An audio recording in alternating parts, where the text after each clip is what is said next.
फिर उन्होंने पूछा कि भाई पूरी कहानी क्या थी।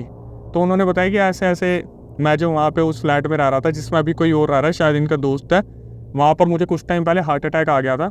उसकी उम्र भी ज़्यादा नहीं थी, 24-25 साल थी। हार्ट अटैक आ गया था और आजू बाजू वालों को पता ही नहीं चला। पिछले 3-4 दिन से वो जो बॉडी थी वहीं पड़ी रही। फिर किसी ने देखा होगा, कोई आ नहीं रहा, कोई जा नहीं रहा, लड़के को आखिरी बार जाते देखा था, तब जाके वो बॉडी रिकवर हुई। लेकिन उनका अंतिम संस्कार या क्रिया ढंग से नहीं हुई थी, जिसकी वजह से वो आत्मा भटक रही थी उसी घर में। तो उन्होंने क्या करा, तन्नू के ऊपर पोजेशन कर दिया। अब काफ़ी टाइम तक पूजा पाठ चला, 3 से 4 घंटे पूजा पाठ चला, तब वो जाके एंटिटी फ्री हुई।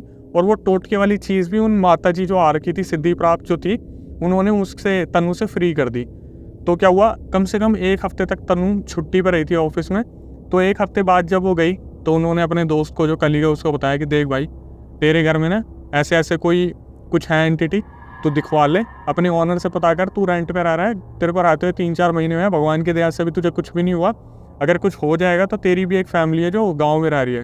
तो पहली बार वो बोला कि तनु ऐसा है, देख मुझे हमेशा ऐसा लगता था वहाँ पे मुझे कोई स्टेयर कर रहा है, मतलब घूरता रहता है, लेकिन मुझे इतना नहीं पता था कि ऐसा भी कुछ हो रखा है कि तेरे ऊपर ऐसा पोजेशन हो जाएगा। तो उसने अपने ऑनर को कॉल किया और बोला कि ऐसे ऐसे आपके यहाँ पे किसी का मतलब हार्ट अटैक से डेथ हुई थी या कोई लड़का मरा था। तो वो बहुत ज़्यादा शॉक हो गया ऑनर कि भाई मैंने तो इसे बात बताई नहीं, इसे पता कैसे चला। तो उसने बोला हाँ यार, अभी आप जब आए थे उससे 3 महीने पहले एक लड़का रेंट पे रहता था, वो भी जॉब करता था, तो वो उसकी डेड बॉडी मिली थी, मे बी हार्ट अटैक से वो मर गया था। तो उन्होंने बोला कि आपने अपना फ्लैट क्लीन करवाया था।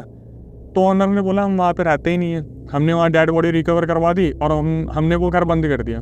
तो हमें नहीं पता था ऐसा भी कुछ होगा कि आप बता रहे हो कोई एंटिटी वहाँ पे है या नहीं है। तो अब उनके जो फ्रेंड थे, ये बात सुनने के बाद उन्होंने 1 दिन के अंदर वो मकान खाली कर दिया, 1 दिन के अंदर।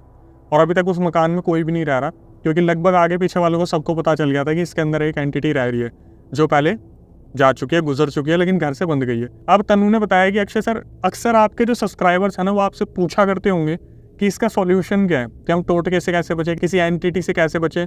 तो उन्होंने बताया कि जो आज की जनरेशन है ना, वो इस चीज़ को बिल्कुल भी बिलीव नहीं करती है। वो जो देवी थी ना, जो बीच में आई थी, जिन्होंने तन्नू को ठीक किया था, उन्होंने बताया कि अगर आपके घर वाले काला धागा दे रहे हो, उसे प्लीज़ बांधो। आपको कोई ताबीज़ दिया जा रहा है, बिल्कुल बांधो। आप किसी मंदिर में जा रहे हो, कलावा बिल्कुल पहनो। अगर वहाँ से आप कोई लॉकेट ला सकते हो, भगवान से टच करवा के बिल्कुल लेके आओ। मतलब उन्होंने बोला कि जो भी हो सकता है ना प्रिवेंशन, आपको अपने साथ रखना पड़ेगा अगर आप इस चीज़ से बचना चाहते हो। जैसे जो मेरे फॉलोअर और सब्सक्राइबर हैं, मुझसे पूछते हैं कि सर इसका सॉल्यूशन क्या है। भाई आप देखोगे घरों में पूजा होती है ना, कलावे बांधते हैं लड़के, 2 मिनट में तोड़ देते हैं। कोई पूजा हुई, तिलक लगाया, हटा दिया, और हर जगह ये चीज़ है।